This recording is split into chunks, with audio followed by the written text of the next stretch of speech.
Hi guys, welcome to another video, and today I'm going to be talking about Hellblade 2, and I've got to say, this was a great installment to the franchise.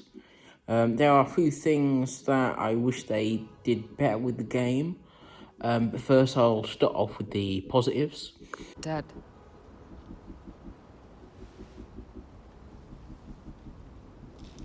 This is the path we need to take. She's not listening to us. I'll lead you through. All right. So sure. How can you be so sure? Let's go. Very cinematic. It blurred the line of a movie and a game. Because to me that it didn't feel much as a game as the first one did. The second one definitely blurs the line a bit more, which can be a good thing or a bad thing. The acting, the graphics, oh my god, Unreal Engine 5 is doing its job. The story, it was a great installment, but the bad thing is the first one was a bit better. So let's start off with gameplay. It was very linear. They didn't improve anything or add anything from the first game. The combat was more polished, which was very good, more immersive. The world as well, like I said, there was not much exploring compared, I mean, there wasn't much exploring in the first one, but it was more a linear path in this one. Because let's be honest, it is a short game. Well, I felt like anyway. So yeah. To the bad things, it was too short. I completed the game within a day. But which was a bit disappointing, I'm going to be honest. I waited for this game for quite a long time, and it was like 5 hours long. The first one felt a bit longer. There was more variety in the combat as well, I felt like, in the first one. There was not many moves you could do. It was all locked in the animations, for me anyway. There was the dodging as well. It was just one, swipe, and you have to have perfect timing for that. Same with the parrying, which in some games, the parrying reactions, you can be very on point or not. On this game, you have to be very on point. But yeah, the characters were great. I'm gonna go back and forth actually. Yeah, so the characters were back and forth. She eventually meets a few other characters on her journey. She doesn't know who to trust. So there's a bit of uneasiness there. Her relationship between the characters grew throughout the journey, but it was a very short journey. But yeah, I'm a bit underwhelmed by it, but it was a very good installment, very good continuation of the franchise, which I don't know if it's going to continue, considering the recent things that are going on at Microsoft these days with shutting down studios that they own. But there you go. Yeah, so the gameplay, again, there wasn't many puzzles in this one. I think they cut down like half the puzzles compared to the first one. Which, I mean, to be honest, I hate the puzzle mechanic in any games. I think it's a dated thing that should be removed a while ago. Because it is absolutely terrible, and it stops the gameplay, stops the flow of the game completely for me. Even if you complete the puzzle first time around and you do it in 2 minutes, it's still, for me, it just takes me out of it. So there was that. The collectibles as well, same as the first one. Nothing new there.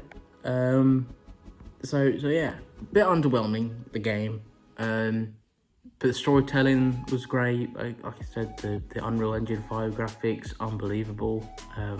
Can't wait until more developers use that. But yeah, so immersive as well. Please play this game with headphones. If you don't, just don't play it, because at the start of the game they ask you to. And it is recommended because it just fuels the immersion of the game. It makes the game better, you know, all the voices in her head, you know, telling her, like, you're going the wrong way, you know, oh, she can't do this, you know.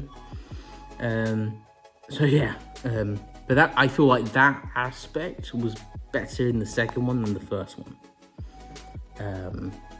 But yeah, the villain in this as well, the main villain, is the father or one of the companions you join on the journey, which I was like, okay. So the ending is a bit cliche, but it was still a good ending, and it leaves questions answered for a third installment, if they do it, of course. So basically the story is, Senua is on a slave ship. She's been taken slave, and the ship crashes, and all the people that was on the ship with her had died, and the slavers on the ship attempt to kill her, and Senua's journey is to kill the boss of the slavers, the master, basically, you know, to kill, you know, the person in charge. And she has people help her on a journey. One of the people on her journey is, you know, the son of the guy she's trying to kill.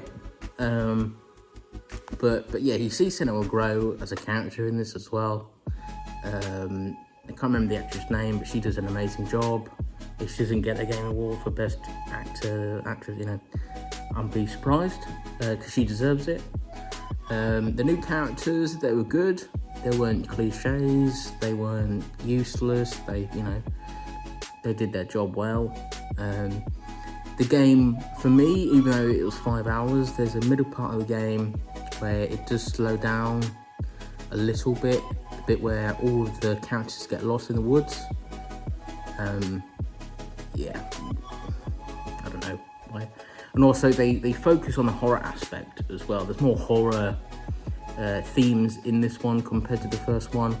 You know, the first one is, you know, the main themes are depression, you know, grief, you know, trying to deal with that.